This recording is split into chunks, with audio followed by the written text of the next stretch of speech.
Welcome. I'm super excited to have April Walker in our next Black Gives Back conversation.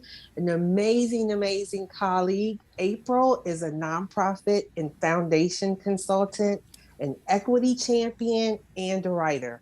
Her decade-long career in philanthropy spans fundraising, consulting, and grant-making positions with organizations such as the American Heart Association, Boys and Girls Clubs of Chicago, CCS Fundraising, VNA Foundation, which is a Chicago-based philanthropic advisory firm.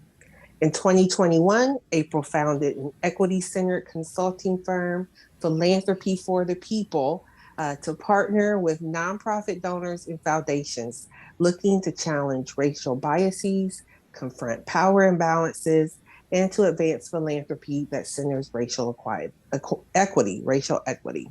So April was born and raised in Baltimore and has a social service administration background. I am really, really thrilled to have April here participating in the Black Gives Back conversations about Black philanthropy. And I'm just going to start with philanthropy for the people. I mean, what an amazing business name.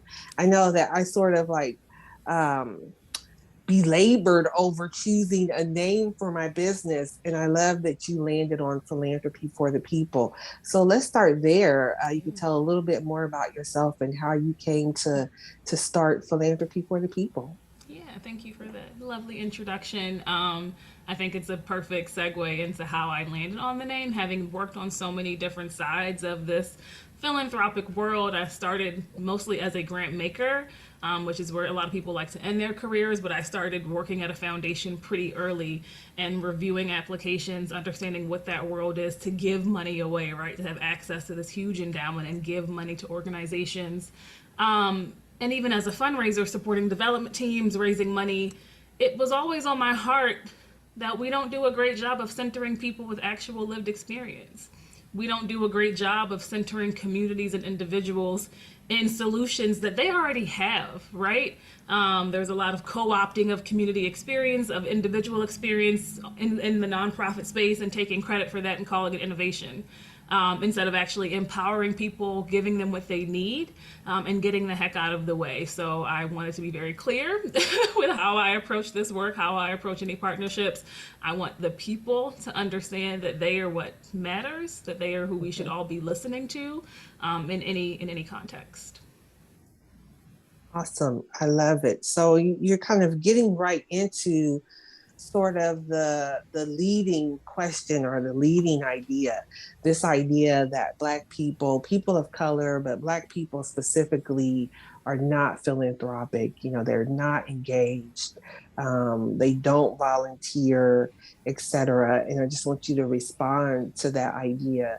I think you have with your business, right? But I would love to hear your thoughts about that. Yeah.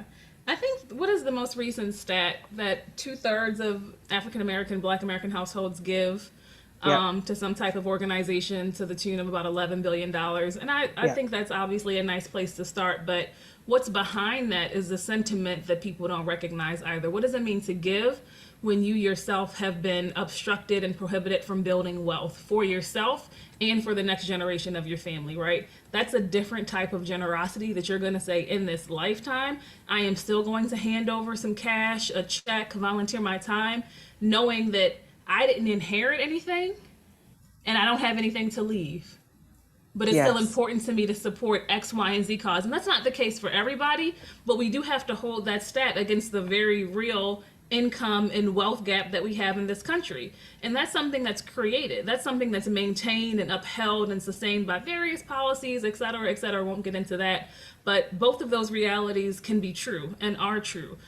I know the people that I grew up with, the people that I'm blessed to call family members and exist in community with, are incredibly generous in ways that require no fanfare, right? And Mm-hmm. then to get inside of a nonprofit sector that's all about stewardship and how you say thank you, it's interesting. It's interesting that Yes. that sector thinks that there is not generosity that exists and doesn't know how to engage and interact. In some cases, it's because they don't want to have certain conversations. But I think primarily to your point in the way the question is framed, it's a belief that there just isn't generosity to tap into. Yes, yes, yes. You called out a few things that I want to kind of revisit. So first, the fact, not just the idea, the fact. I had not really made that mental connection before, like people that are systematically kept out of wealth, you know, everything within your in your society, in your culture, in the larger culture, in the power structures, the institutions, etc., are all set up, you know, specifically to keep you away from wealth, to extract your wealth. And to You know, underpay you for your labor. yes, yes, and then to think that, okay, we're generous anyway. Like that is amazing to me, and just proves the point that I've been making for years. Like this is a different type of philanthropy.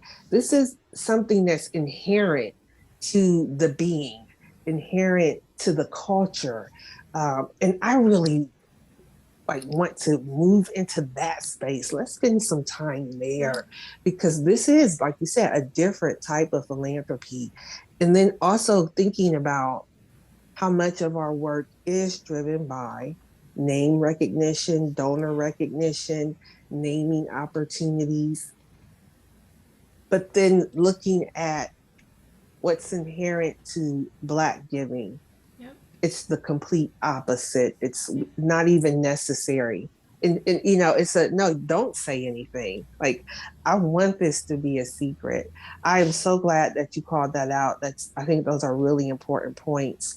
I think that's something for, as a moment of like a point of pride, like as a Black donor, like look Mm-hmm. at our stock as Yeah. donors. Yeah, I think that's fascinating. And you also get into something around what I think is around language Mm. and the way that we talk about philanthropy, especially within professional fundraising, and how that may not apply. Mm. And I would Mm-hmm. love to hear your thoughts around the names that we use, the language that we use. Let me take a deep breath. Yeah. Yes, I'll get to that. But then, in From response to the other conversation as well, it's just an interesting legacy, right? Like, who needs recognition? And it's not that I don't want to be appreciated or valued, but going in, like, that's the best practice is to offer somebody a plaque and you can put your name on X, Y, and Z. Well, whose history is that really? Like, right? Like, if you have a history of your culture being taken from you, being appropriated from your history, not even being taught to you, there's a long way to go before we want to be recognized for the right things in the right spaces. I don't necessarily want my name on a plaque in a community that hasn't done well by me, right? Like, even if my yes, money is directed to a specific cause, I know you have a lot more to do to extract yourself from white supremacist systems, et cetera, et cetera. So maybe I don't want that to be my legacy, but again, we don't have enough time. Specific yes.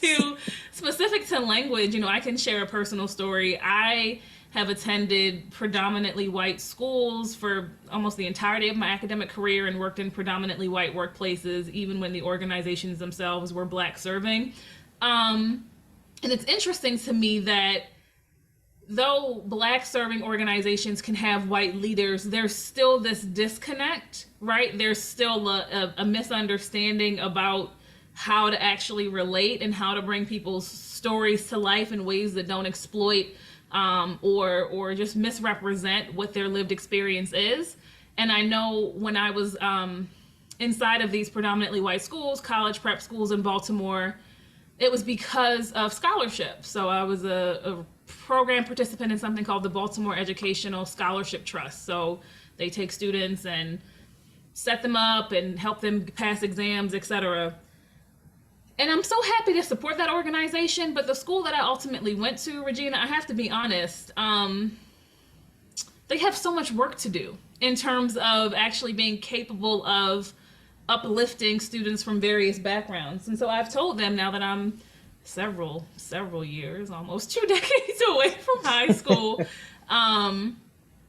when they reach out for support, I've been very clear. I'm happy to support, but I need to see that you've done something about diversifying your teacher pipeline, Yeah. maintaining a different staff so that when students come on this campus, they see more than Black people feeding them lunch and cleaning up. They're actually Yeah. teaching them a subject, and it's not art or music, because that was my Yes. experience. I interacted with security guards who were Black, a music and art teacher who was Black, and maintenance and janitorial staff. They couldn't teach me chemistry, and so was actively advocating for those things as a 16, 17, and 18-year-old. And to look at the school now, and not much has changed, right? So it's not a question of if I'm willing to be philanthropic. I am. I want to support you, but you haven't shown me that your language is any different. You've performed a lot. You haven't shown me that your commitment is any different. And I'm very clear, because I work in this space. These are some things you could do, and they go quiet. So it's just fascinating to me that organizations make a choice. They make a distinct choice to not engage, right? And say it's a mystery that we don't know why these donors won't come to us. We don't know why they won't support. There's something that you're not doing. Yeah. There's a certain way that you're talking to us that is not inviting or welcoming. Yeah. Yeah. And that needs to be said. It needs to be said over and over and over again, until I think people like start to listen or start to identify some real solutions. And it kind of going back to the language, the idea of the language. So thinking about stewardship and what stewardship looks like. So I think you're absolutely right. For Black donors, for many Black donors, that stewardship is doing that real work. And I believe that nonprofits have a unique responsibility, nonprofit leaders, the nonprofit sector in general, have a unique responsibility to advance social justice somehow. Like, it just fits in with the work. Yes. Yes. Even if you're saving animals or, saving plants or flowers or, whatever, or, education, whatever your mission is, somehow you should be advancing the good of humanity. Yeah. Which includes social justice and equity. Which is kind of the sell of the sector, right? Like, that folks in the sector are not paid comparable rates to working in a corporate or private space. We know that. So that's part of the pitch, right, of working for a nonprofit, is doing good and empowering humanity to be better than it currently is.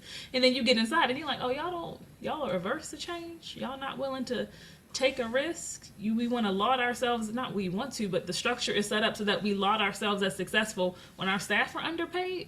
Something's wrong here. Even our people aren't taken care of, right? That's not an honest story to say we've had a great year if your staff are not earning livable wages, respectable wages for the work that they're doing. I don't care if you've made it into the black on your P&L. How are the people doing? And a lot of folks aren't okay, but I loved your comment about stewardship is rooted in real, actual change. Because if 20 years have passed since I've been a student and I don't see a difference, you can't perform your way out of some of that as much as you might like to. Yes. I'm getting a call here. Uh-oh. Take care of that. Okay. All right. So yes, you're absolutely right. And that is such an important piece. And so the other thing that I would call out to that is like the sophistication of some Black donors, so certainly there may be segments of, Black donor communities that aren't aware of, best practices within professional fundraising. Mm-hmm. But then I think, you have a professional, certainly a professional class of Black people, educated, leaders, at their employers, leaders in their own firm, in their own companies, et cetera, all the things. And so with that, then there is that nuance and that greater expectation of like, no, I really want to see results. And I'm able to articulate it. I'm not just going to be like a silent person that you don't even see my community. No, I'm here, I'm present, I'm active, I'm articulate, I'm engaged, and I'm able to tell you, you need to change your practices. Yep. And even give you solutions when they pretend like they don't know what to do. Or that's that may be a little harsh, but sometimes, you know. And so I think that's something, like, I think you're right that that is something that maybe people aren't ready to engage in, that gets into Black agency. Mm-hmm. And also I really appreciate your point about the legacy, and where do you want to invest, Yeah. and what legacy do you want to invest in. And Mm-hmm. so I think that, like, certainly people can understand, we know the history of our country, we know the history of institutions, we also know and understand that the history doesn't need to be the future. And I think we give organizations an opportunity to advance change, Yeah. but then we're disappointed. And Yes. like, you, to your point, like, it's been almost 20 years and you still couldn't find a Black chemistry teacher. You're still looking to the people that have come through this community to give you answers, right? Like you're still showing up not having done, in my opinion, enough work. You're still showing up wanting to stay in this learning space. And that's not specific just to my experience, but as a nation, we keep retelling certain stories. We keep saying that we're learning and discussing things without getting and staying in the space of action, without getting and staying in the space of, reparations, like actually Yeah. breaking down what whiteness is and the Yeah. ways in which it only protects itself. Like we don't move from, well, we have to learn, be gentle. Yes, I'm all for grace and gratitude and understanding that everybody is coming in with a different foundation. But we have to do some work also, right? It Yeah. cannot just be continued discussion groups and meetings of the mind. That's exhausting, and that's emotional labor for Black people that we did not sign up for. Yeah. And I do think the younger generations, Gen Z particular, and younger millennials are pretty clear about that.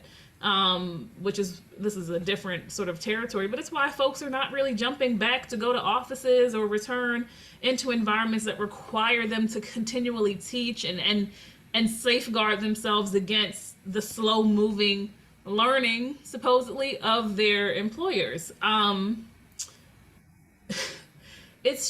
It's fascinating to me, and I think you have the same experience, sort of growing up and knowing what it takes for certain members of your family maybe to pursue medical school or have money to take certain exams, how it becomes a family effort, right? Like how it's too much of a burden on one family that it's cost prohibitive. So you have to reach out to Yeah. aunties and cousins and aunts to come together. And again, no fanfare. If you have it, you give. If you don't, you don't. Or asking the certain members of your family who do have money to support you. And Stacey Abrams has talked about that a lot, how a Black woman can earn $200,000, but if she has 6 or 7 family members who are dependent on 40% of her income, she's not earning enough, A, to pay off her student loans, and B, to actually live the life that that $200,000 would suggest. And we are nonetheless generous. We are Yeah. nonetheless relational. We are nonetheless committed to community and fellowship. It's just, I'll make a generalization, but it's who we are. It Yes. feels better to be in community than it does to be alone, right? Um, and I don't think that makes our philanthropy mysterious. I don't think it makes our philanthropy complicated or difficult to Yes. access. You've just got to do the work to Yes. build the bridge, asking yourself, have we done any harm? Mm-hmm. Have we kept people out of community with us because we're only operating in this one way because we expect people to respond to our beautifully crafted appeal? Probably so. Yeah. Probably so. Yeah. Yeah. Yeah. And to your point, sometimes pointing that out to people, it is exhausting. And I think at this stage of the game, at this in 2022, it is no longer our job to say you're harming us or you're being unfair. There's enough information on the internet, there's enough information in history books and autobiographies, Yes. in the Everywhere. classroom. Exactly. So certainly people can educate themselves. And I'm glad you called that out, and really focusing on, like, this is a celebration of Black philanthropy. Mm-hmm. These conversations are just an opportunity to talk about how fly we are as donors, just how wonderful we are, how again, like it's something that's inherent to us. Yeah. And I keep coming back to that Yeah. and looking for words to talk about that Yeah. because I'm convinced it's not philanthropy. That's not the word. No. It's something else. And it Yeah. may be more than one word, Yeah. but that's the historian in me, and I love language and I love words and like Yeah. etymology and why do we use this and what did it used to mean and how did. And so I'm fascinated to get to what was that original word or concept, Mm-hmm. Yeah. um, in in in in the way that, and I have a lot of pride in the way that it continues to show up, Mm-hmm. despite our trauma, especially here, and it's global. The African diaspora is a global phenomenon, a global tragedy, global trauma, but specifically focused on philanthropy amongst Black people in the United States of America, and looking at the trauma that we've experienced here. Mm-hmm. And to know that, like, so some of the things that we take pride in, our creativity, Yep. our genius, our innovation. And so that's another thing that despite what was literally beaten out of us, burned out of Mm-hmm. us, stolen, all this, misappropriated, Yeah. co-opted, all, sanctioned by law. Yes. Um, Yet, so kind of I just suddenly had like Maya Angelou came to mind. It's still I rise, it's Yes. still Yeah. we give, Yes. I and would be some, surprised to see the number not jump to 12 billion or whatever the case, in future years, continue to rise. And I love the grappling with language because you're right. Philanthropy has been, it's not enough. There's something that I experience as so deeply caring and understanding about the giving that I've seen, the support that I've seen, the way that generosity shows up, the way that gratitude takes shape as well. That the philanthropy is too limiting as a term, and I appreciate folks that are trying to bring that language back and let young Black people know that they too are philanthropists. But if they never embrace that language, to your point, that's okay. Because if that spirit mhm, of care, if that spirit of community, if that spirit of just thoughtfulness um, maintains, then that's as much as a victory as anything else. yeah, So I just, yeah, thank you for explicitly calling that out and holding space for the celebration of this, right? For those mhm, of us who are Black business owners, because we know that's the same month as Black Philanthropy Month, and we exist in this space that's always up against up yeah, against various challenges, and yet there's an awful lot to celebrate about yeah, how we're able to move and navigate and support one another and hold space for each other and make referrals and just show yeah, up. Yeah, it's a beautiful thing, so thank you. and get the bag. So, Hello. Oh, well, hello. Yeah. so have you read Rachel Rogers' book "We Should All Be Millionaires"? I haven't, but a friend here in Cleveland recently met her, so it's on Okay. my list of things to read. I haven't read it for myself though yet. So it's an amazing book. It will change your life. It will change the game for your business. Mm, I highly recommend it. Page one, page every one. single page one, absolutely. But she makes the point, like a big part of that book is that women of color, Black and brown women should absolutely be millionaires. We should Mm, absolutely have our own businesses. We should absolutely be paid more if we're on staff somewhere. And she gives you tips on how to increase your income, increase your revenue, etc. mm-hmm. But making the point that absolutely it needs to be Black women who are millionaires because Mm, we need it so that we can change the world. yes. We need Yes. it so that we can heal the world because Yes. nobody's going to do it Come like on. us. Come on. And so that the idea of, or what you're saying just made me think about that book and again, that resilience, the resiliency that comes through, like, okay, you're going to burn out. We know the tragedies in Tulsa and Rosewood. Yeah. We know the historical tragedies, even current, in the 60s, the 70s, the like the Related to 80s, the that, 90s, all of it, the yesterdays and tomorrows, if we're gonna right, be honest. But that right. makes me think like I don't know if you experienced this. I know your business is, you've been in business and working for yourself for a bit longer than I have, significantly longer than I have. I'm coming into year like 1.5 or something. Um, but as people ask me about how things are going, I still feel this like energy of like an expectation that things would not be going well. And it's so odd to me. And it's been from the beginning of stepping away from a chief development officer seat at an organization that I had outgrown, and naturally catching up with people. How are things going? And my response is that things are going well because things are going well. And it's just a very curious response, like, oh, okay, that's great.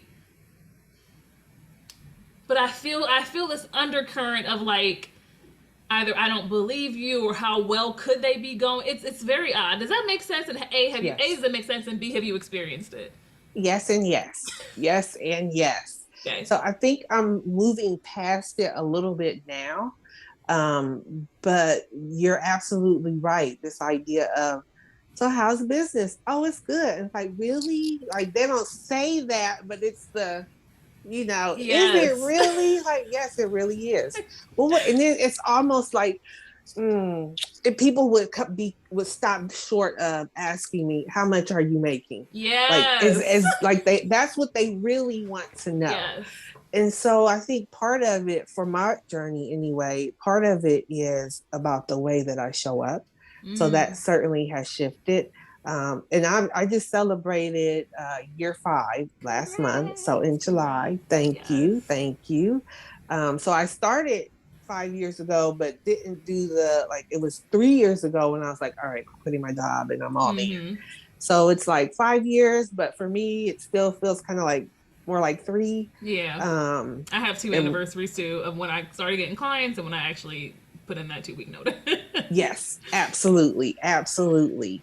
But I think the way that I show up is much more like, no, I'm successful, Mm. and I don't feel bad about it. Yeah. I have constructed a life that I enjoy, Yes. and I'm living in it, and you can Yeah. see that. You can see it in my aura. You Mm. can hear it in the way that I talk, and the things that I just generally talk about my day. Yes. It's a different vibe. Mm. So I think that in some way answers the question. Like, It no, people does. don't really ask, like, It so does. how's it going? Are you Yeah. okay? Are you really okay? Yep. Like, because you see it. No, I'm good. Yeah. I love that for you, and I love that for us. Thank you for Yeah. like affirming and normalizing, because it's curious, right? It's very Mm-hmm. curious. But yes, you did cut straight to the point of, they want to know what's going on in your pockets, not because if it wasn't going well, they would help. Right. Not because Right. if you were like, oh, I'm struggling, I don't got no clients, I got a market. Not because they would bridge the gap, but they just want to know. So the notion, I definitely want to read the book now. That should be a good pitch for her. I definitely want to read the book. But the notion that we would operate independent of a system we know isn't designed to Mm-hmm. work for us and still be successful, I think there's a lot of people to chew on.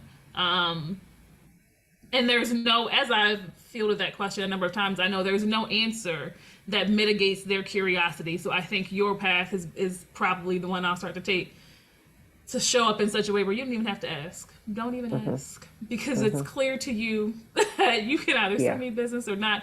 Or, as a matter of fact, maybe don't do anything because I'm okay. Right.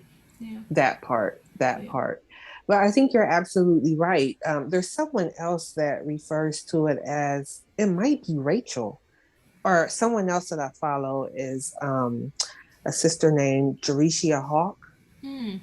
and she's awesome. I think she's on Instagram as Jericia said, Okay. um, but it's Jericia Hawk, and she talks about she calls out, like, you're the black unicorn, Mm. like you are. Yep. accept it, live with it, Yep. walk in it.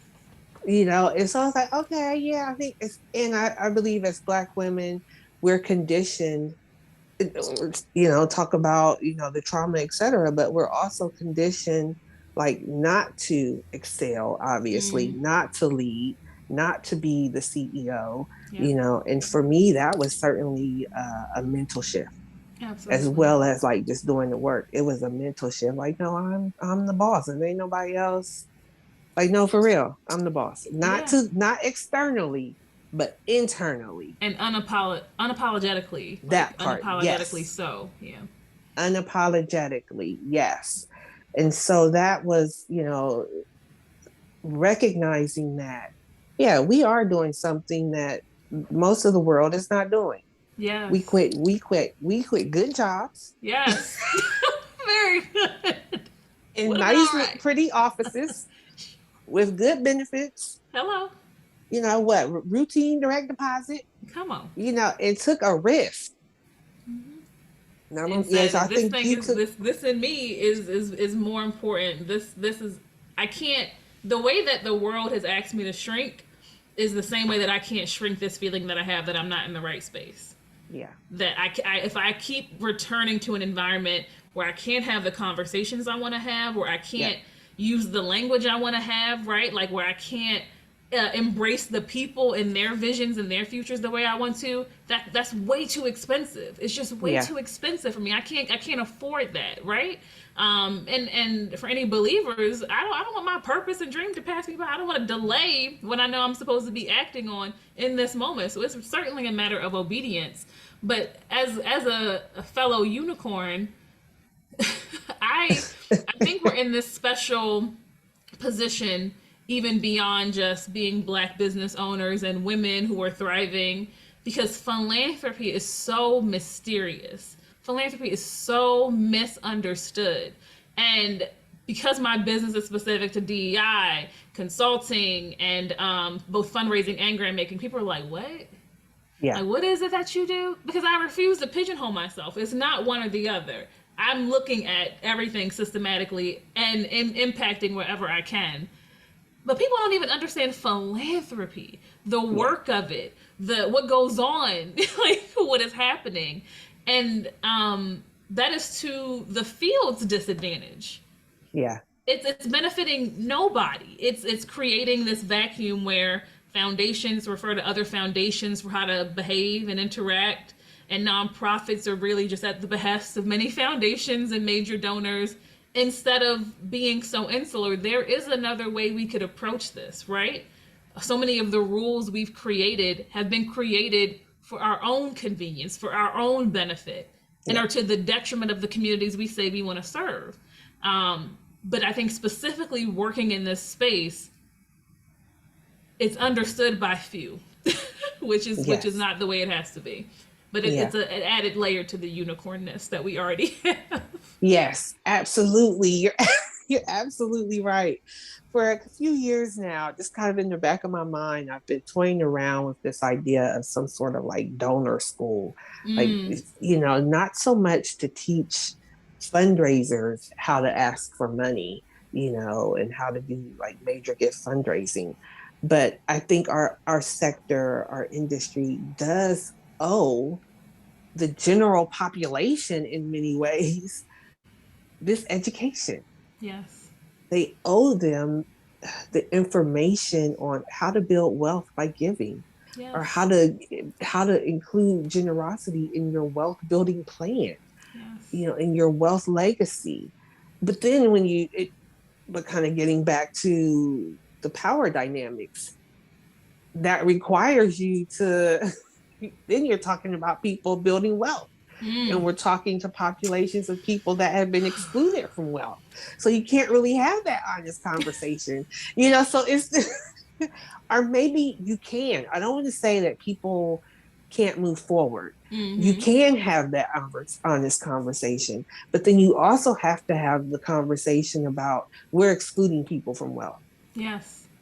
And I And saw we're, the one thing I didn't say specific to, what philanthropy does as a result of being so insular is that a lot of the rules we've created as well are just keeping us from doing the main thing that we need to do, the main advantage that we have. The government obviously has it too. They gave out stimulus checks, but that came as a result of what? A global pandemic.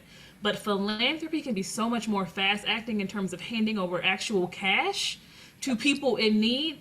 And we don't want to do that. Not we. Folks don't want to do that.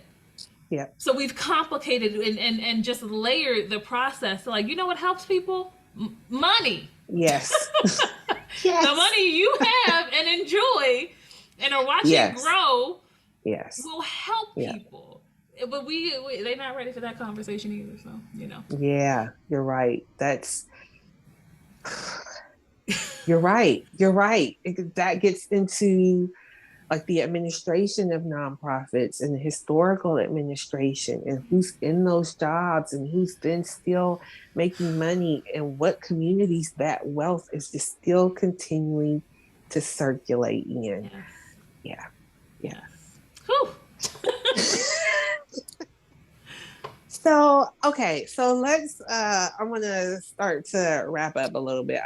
I'm being mindful of our time today. So I do want to talk a little bit about your personal legacy of giving, your personal sort of introduction to giving and how you believe that shows up for you today. I mean, I think I have a sense a little bit, you know, just within your business. But yeah, just want to hear a little bit more about that. Yeah, I love this question. And I think, you know, the earliest memory or experience I have of what is technically philanthropy would be tithing in church. You know, getting $1 or $2 or whatever and walking up and dropping it in the bucket from as far back as I could remember. But then shortly thereafter, I'm aware that I was also a scholarship recipient. Nobody ever really used that language, but having been on financial aid to access these predominantly white institutions, essentially, where tuition was $30,000 and we cannot afford $30,000. Being a recipient of funding and knowing that that was shaping a certain path for me, but also inside of an environment where they weren't able to have that conversation. So I remember being invited to like a scholarship dinner, and I was like, when did I receive this scholarship? Like, somebody built the financial aid package, did not come to me, but I have to come to a dinner and talk about my experience in school. That feels weird. So it was both. It was both. And then as I've grown up and have had agency and the resources to donate to organizations of my choosing, I've looked back at the organizations that have shaped my life, and some I feel are ready to receive. Some I feel are not. You know, I look at leaders as well and consistency. I'm a big fan of the Equal Justice Initiative, Brian Stevenson's work in terms of staying proximate to community and the issues that you want to change. Very much aligned with my values. Organizations that are able to provide direct cash assistance. Organizations that are I won't even say innovative because I don't think there's much new under the sun, but organizations that are just not with a lot of muddying processes and systems like, here's what we're doing, how we're doing it, you should help us. And then obviously Black-led organizations, because we know that they don't get what they need, what they deserve. Right. But I've also, you know, as I've served on more boards, etc., I've been aware of how people ask me for support, and I know it's not the same as how they're talking to other folks, right? One woman explicitly said, shortly after I started my business, oh, I'm so sorry I have to ask you for this. What you sorry about? I'm the board member. I'm choosing to be here. I signed on for what the give was a year ago. Yeah. But because I now work for myself, you're sorry you have to ask me? I said, we can end the conversation there. I'll get you my pledge paperwork. And not making everything a teachable moment either. Because you just showed me, who told you that was an appropriate way to ask for money? I know you know better.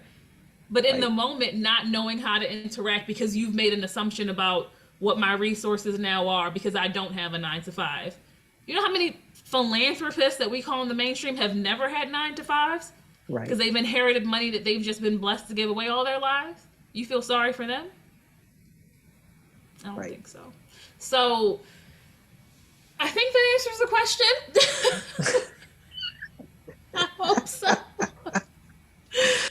called out a couple of things. One was like this idea of performative gratitude.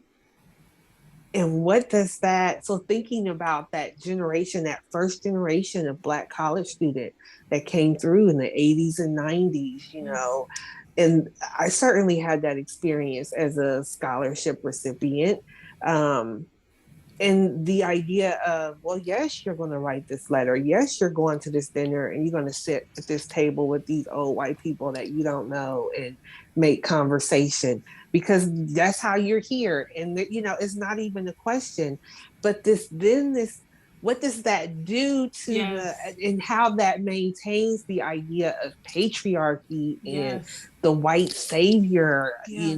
That's just just, and it's just weird. It's really yeah, weird. You're not even capable of having the conversation with the child or the family that's received the money. You just, here's what you are now responsible for doing.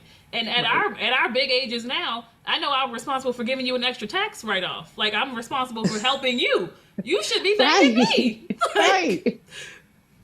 what is Right. this? Exactly. Exactly. And so the other thing that I want to call out is this assumption of poverty Whew. that just, and that it is what it is. It's Yeah. absolutely real.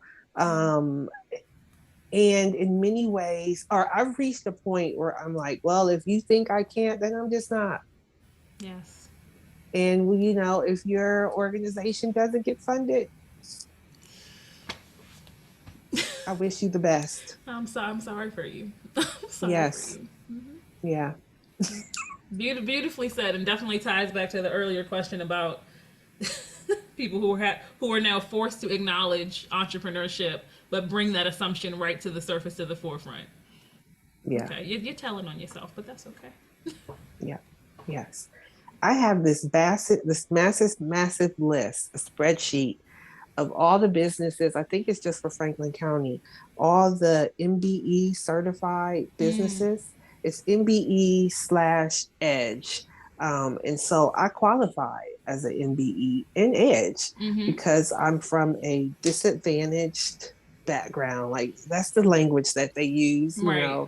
Um, and so there's this massive list: names, contact information, address, email, phone number.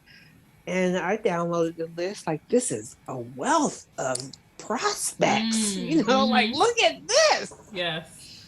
Yes. But the someone that works for the county was like, well, I don't know about that because these are edge and they're disadvantaged. And I'm like, Oh. disadvantaged. Oh. Yeah, but no. That's so Yeah, but fascinating, right? no. We could talk all day, but it's like the refusal to ask the question, well, who disadvantaged folks? Who Yeah. actively disadvantaged them? And I believe I was in a conversation with Margaret Mitchell. She's CEO of YWCA National. And she was talking about the language she won't use as it relates to children and youth because it was along those lines. These babies are not disadvantaged. And if they are, it's not because of something they did. I hope I'm not, Right. messing her words Yeah. up. Yeah. But so quick to label a community a child when it's the system and it's the Yeah. history you won't talk about that has kept specific populations and subgroups of folks without access to what they need, right? Yeah. Yeah. Yes. Part two. Yes. Part two, Regina. Yes, part two, and we're going to stop there. April, thank you so much. It has been such a pleasure to have a conversation with you. Thank you for participating in Black Gives Back conversations about Black philanthropy. I could say my own You already said words. that's not the word, so you're good. You're good. This You're was a right, pleasure. exactly. You're right. It was a pleasure. Thank you so much for having me. Thanks, April.